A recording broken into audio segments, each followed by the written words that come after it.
So hello friends, welcome to my YouTube channel pharmacy Mitra. आज हम लोग अपने डे टू डे लाइफ के एक बहुत ही इंपॉर्टेंट टॉपिक के बारे में बात करने वाले हैं। आज का हमारा टॉपिक है जनरल एनेस्थेटिक्स या एनेस्थीसिया। तो चलिए शुरू करते हैं इस वीडियो को। इस वीडियो में हम लोग बात करेंगे जनरल एनेस्थेटिक्स के डेफिनेशन के बारे में, एनेस्थीसिया के डेफिनेशन के बारे में, साथ ही जनरल एनेस्थेटिक्स के फीचर्स के बारे में, जनरल एनेस्थेटिक्स के स्टेजेस के बारे में कि किन किन स्टेजों से एनेस्थीसिया तक हम पहुंचते हैं, साथ ही ड्रग्स के क्लासिफिकेशन जिसमें ड्रग्स की chemistry, structure, properties, storage, uses, कुछ ऑफिशियल फॉर्मुलेशन और ब्रांड नेम्स के बारे में। लास्ट में डिस्कस करेंगे हम लोग एनेस्थेटिक्स के मैकेनिज्म ऑफ एक्शन के बारे में। तो चलिए शुरू करते हैं। साथियों, हमारे लिए पहले यह जान लेना जरूरी है कि एनेस्थीसिया किसे कहते हैं। तो एनेस्थीसिया को सरल भाषा में हम लोग लॉस ऑफ कॉन्शियसनेस कहते हैं, यानी कि बेहोशी।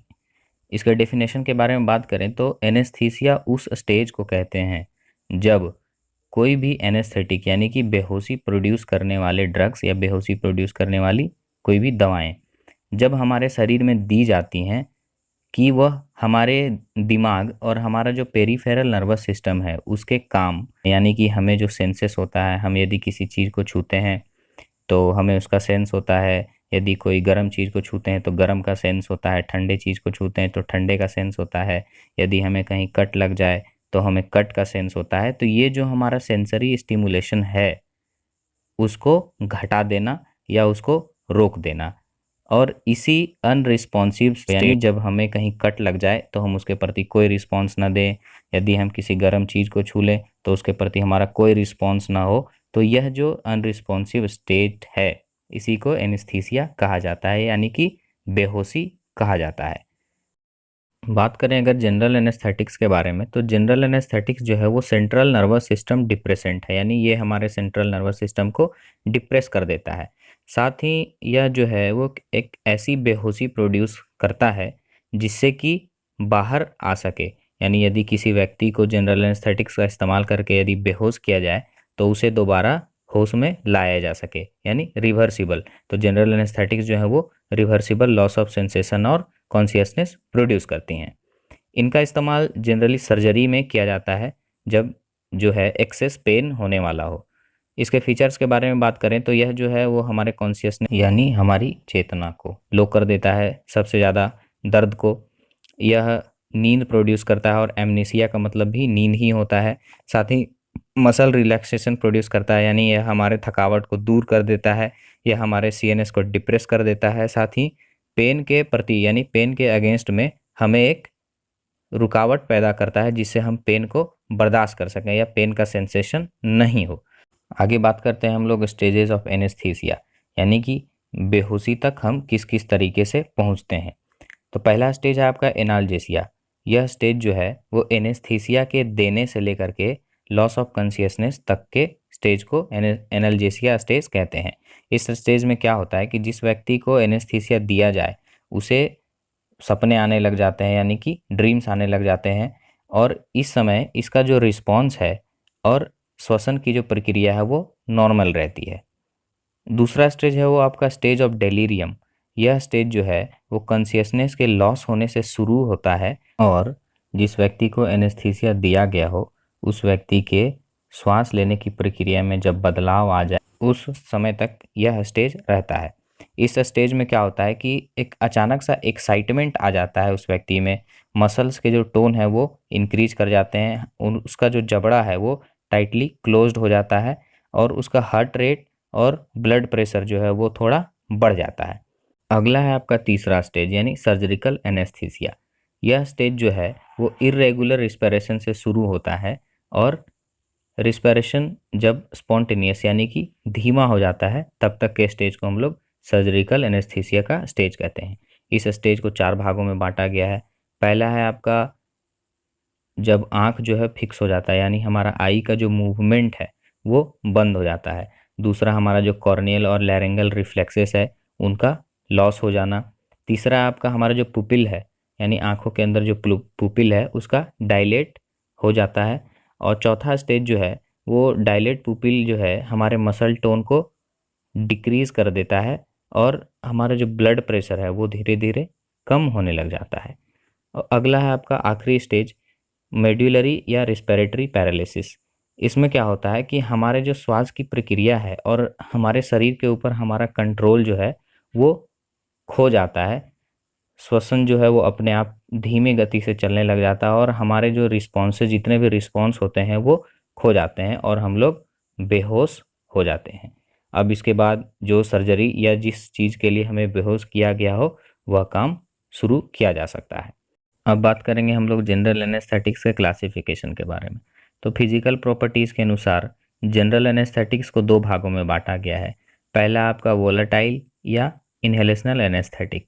वोलेटाइल का मतलब होता है जो एनेस्थेटिक वेपर प्रोड्यूस करते हैं और इनहेलेशनल का मतलब होता है जिनको नाक के द्वारा दिया जा सके। इसमें आते हैं आपके डाईथाइल ईथर, साइक्लोप्रोपेन, ट्राइक्लोरोइथाइलिन और हेलोथेन। दूसरा आपका नॉन वोलेटाइल एनेस्थेटिक या इंट्रावेनस एनेस्थेटिक। नॉन वोलेटाइल का मतलब ये जो एनेस्थेटिक है वो वेपर प्रोड्यूस नहीं करते हैं और इनको इंजेक्शन के थ्रू दिया जाता है। इसमें आपका आता है बारबिचूरेट्स जिसमें थायोपेंटोन सोडियम, मिथोहेक्सिटल सोडियम। बेंजोडाइजिपिन्स में डाइजीपाम, लोराजीपाम और एक और ड्रग है कीटामाइंस। ये है जनरल एनेस्थेटिक्स का क्लासिफिकेशन। अब आगे बढ़ते हैं और शुरू करते हैं सभी ड्रग्स के बारे में एक एक करके डिटेल्ड डिस्क्रिप्शन। तो पहला ड्रग है आपका डाई इथाइल ईथर। चूंकि इसमें दो इथाइल ग्रुप प्रेजेंट है इसलिए इसे डाई इथाइल ईथर कहते हैं। ईथर जो है वो दो टाइप का होता है, पहला सॉल्वेंट ईथर और एनेस्थेटिक ईथर। सॉल्वेंट ईथर का मतलब हुआ जिसका इस्तेमाल किसी भी चीज़ को घोलने के लिए किया जाता है और एनेस्थेटिक ईथर का इस्तेमाल होता जो हम लोग एनेस्थीसिया में यूज़ करते हैं। इसके फिजिकल प्रॉपर्टीज़ के बारे में बात करें तो यह एक क्लियर, कलरलेस, वोलाटाइल यानी वेपर फॉर्मिंग और एक फ्लोइंग लिक्विड है यानी बहने की प्रॉपर्टी है इसमें। इसका कैरेक्टरिस्टिक ऑर्डर है, साथ ही स्वीट और बर्निंग टेस्ट है। यह हाईली इन्फ्लामेबल है यानी कि तुरंत आग पकड़ सकता है। साथ ही यह रूम टेम्परेचर पे वोलाटाइल होता है और 35 डिग्री सेल्सियस पे बॉईल कर जाता है। यह वाटर में सॉल्युबल है और alcohol, chloroform, benzene, petroleum ether और फिक्स्ड और वोलाटाइल ऑयल के साथ में मिक्स हो सकता है। इसके स्टेबिलिटी एंड स्टोरेज के बारे में बात करें तो इसे हम लोग एक बहुत ही surely closed, air tight, dry container में रखेंगे जो कि लाइट से प्रोटेक्ट होगा। साथ ही इसके रखने का टेम्परेचर जो होगा 8 डिग्री सेल्सियस से 15 डिग्री सेल्सियस यानी कि कूल प्लेस पर रखेंगे। और इसका जो बॉक्स होगा उसके ऊपर में हम लोग इसका लेबल ज़रूर चिपका के रखेंगे। लेबल यानी इसका नाम और या इसका साइन। साथ ही इसमें जो एंटीऑक्सीडेंट मिलाया जाएगा उसके कंसंट्रेशन के बारे में भी रखेंगे। इसमें जो मेन कुछ प्रिजर्वेटिव्स मिलाए जाते हैं जैसे हाइड्रोक्विनोन और प्रोपाइल गैलेट। इसके यूजेस के बारे में बात करें तो यह बहुत ही पोटेंट जनरल एनेस्थेटिक है। साथ ही इसका एनाल्जेसिया इफेक्ट बहुत ही अच्छा है और मस्कुलर रिलैक्सेशन भी बहुत ही अच्छा है। यह सॉल्वेंट के तौर पर भी इस्तेमाल किया जाता है और बहुत सारी अल्कोलॉइड्स या बहुत सारी नेचुरल चीज़ों के एक्सट्रैक्शन यानी उनको रॉ मटेरियल से इस्तेमाल करने लायक बनाने के एक्सट्रैक्शन में भी इस्तेमाल लाया जाता है। इसके ऑफिशियल फॉर्मुलेशन में एनेस्थेटिक ईथर, ब्रांड नेम्स में आपके ether, sulphuric ether, anaesthetic ether और इथाइल ऑक्साइड। आगे बढ़ते हैं और बात करते हैं हमारे दूसरे ड्रग के बारे में जो है साइक्लोप्रोपेन। तो साइक्लोप्रोपेन एक साइक्लिक ट्राई मिथाइल है यानी तीन मिथाइल जो कि एक दूसरे तीन मिथाइल ग्रुप जो एक दूसरे से अटैच्ड हैं, यह है साइक्लिक ट्राईमिथाइल। इसका आयुर्वेदिक नेम है साइक्लिन ट्राईमिथाइलीन। इसके फिजिकल प्रॉपर्टीज़ के बारे में बात करें तो यह एक कलरलेस गैस है। इसका कैरेक्टरिस्टिक ऑर्डर है, टेस्ट बहुत ही पंजेंट है, वाटर में फ्रीली सॉल्युबल है, इथेनॉल, ईथर और क्लोरोफॉर्म में भी सॉल्युबल है। साथ ही कंसनट्रेटेड सल्फ्यूरिक एसिड में यह एब्जॉर्ब हो जाता है। इसके स्टेबिलिटी एंड स्टोरेज के बारे में बात करें तो इसे हम लोग प्रेशर के साथ एक मेटल कंटेनर में ठंडे जगह पर रखेंगे। साथ ही जो मेटल कंटेनर होगा वह ऑरेंज कलर का पेंट होगा और उसके ऊपर इसका नाम या सैम्बल प्रिंट होना चाहिए। इसके यूजेस के बारे में बात करें तो यह एक जनरल एनेस्थेटिक है लेकिन अब इसका इस्तेमाल नहीं किया जाता। इसका ऑफिशियल फॉर्मुलेशन में आता है साइक्लोप्रोपेन और चूंकि इसका इस्तेमाल नहीं होता इसलिए इसके ब्रांड नेम्स नहीं हैं। आगे बात करते हैं ट्राइक्लोरोइथाइलिन के बारे में।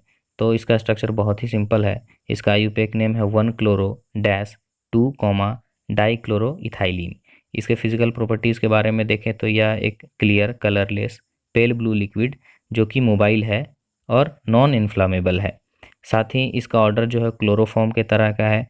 यह 88 डिग्री सेल्सियस पे बॉईल कर जाता है, वाटर में इनसॉल्युबल है, अल्कोहल, क्लोरोफॉर्म और ईथर के साथ में मिक्स हो जाता है। चूँकि यह लाइट के साथ डैमेज हो जाता है और मॉइस्चर के प्रेजेंस में यह हाइड्रोक्लोरिक एसिड में बदल जाता है, इसलिए हम लोग इसे एक टाइटली क्लोज्ड और लाइट रेजिस्टेंस कंटेनर में एक ठंडे जगह पर रखेंगे। इसमें कुछ प्रिजर्वेटिव्स यूज होते हैं जैसे थाइमोल 0.001% और एमोनियम कार्बोनेट्स का इस्तेमाल किया जाता है। इसके यूजेस के बारे में बात करें तो यह एक जनरल एनेस्थेटिक है, लेकिन इसका भी इस्तेमाल अब नहीं किया जाता है। ऑफिशियल फॉर्मुलेशन में ट्राइक्लोरोइथाइलिन, कुछ ब्रांड नेम है जिसमें ट्राइलीन, गेमालगीन और ट्राइक्लोरान आते हैं। आगे बढ़ते हैं और बात करते हैं हमारे चौथे ड्रग के बारे में, जो है हेलोइथेन। तो हेलोथेन भी आपका एक वोलाटाइल और इनहेलेशनल एनेस्थेटिक में आता है। इसका जो स्ट्रक्चर है वो बहुत ही सिंपल है। इसका आईयूपीएक नेम के बारे में बात करें तो 2 bromo 2 chloro dash 111 trifluoro ethane है। यह इथेन यानी CH3 का डेरिवेटिव भी है, जिसके पहले हाइड्रोजन के पास में यानी 3 हाइड्रोजन के जगह पे 3 आपके फ्लोरीन ग्रुप प्रेजेंट होते हैं और दूसरे कार्बन के साथ जो हाइड्रोजन है उसके एक हाइड्रोजन के जगह पे ब्रोमीन और एक हाइड्रोजन के जगह पे क्लोरीन ग्रुप प्रेजेंट है।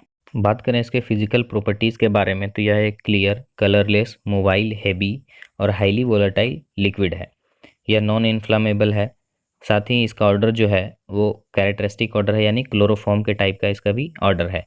यह 50 डिग्री सेल्सियस पे बॉईल कर जाता है, वाटर में स्लाइटली सॉल्युबल है और chloroform, absolute alcohol, ether, try ethylene जैसे और फिक्स्ड ऑयल जैसे लिक्विड्स में यह मिक्स हो जाता है।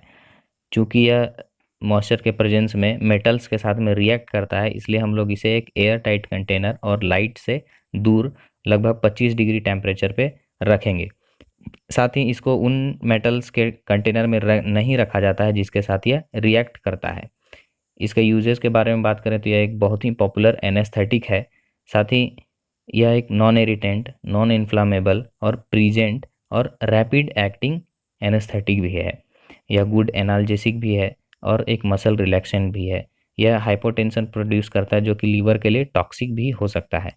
इसके ऑफिशियल फॉर्मुलेशन में हेलोथेन और कुछ ब्रांड नेम्स जिसमें फ्लुओथेन, ब्रोमो क्लोरो ट्राईफ्लोरोइथेन और रोडिलोथेन आते हैं।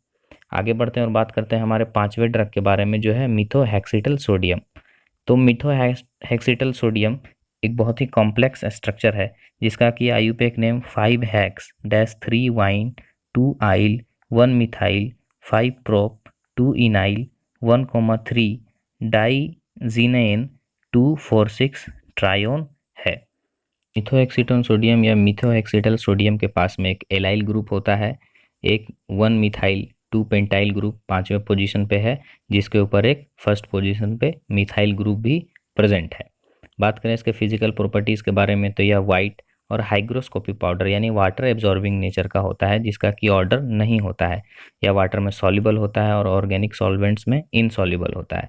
साथ ही यह 92 से 96 डिग्री सेल्सियस पे मेल्ट कर जाता है। यह मॉइस्चर से अफेक्ट होता है और कार्बन डाइऑक्साइड से भी अफेक्ट होता है, लाइट से भी अफेक्ट होता है, इसलिए हम लोग इसे एक टाइटली क्लोज्ड और लाइट रेजिस्टेंस कंटेनर में रखेंगे। इसके यूजेस के बारे में बात करें तो यह जनरल एनेस्थेटिक है।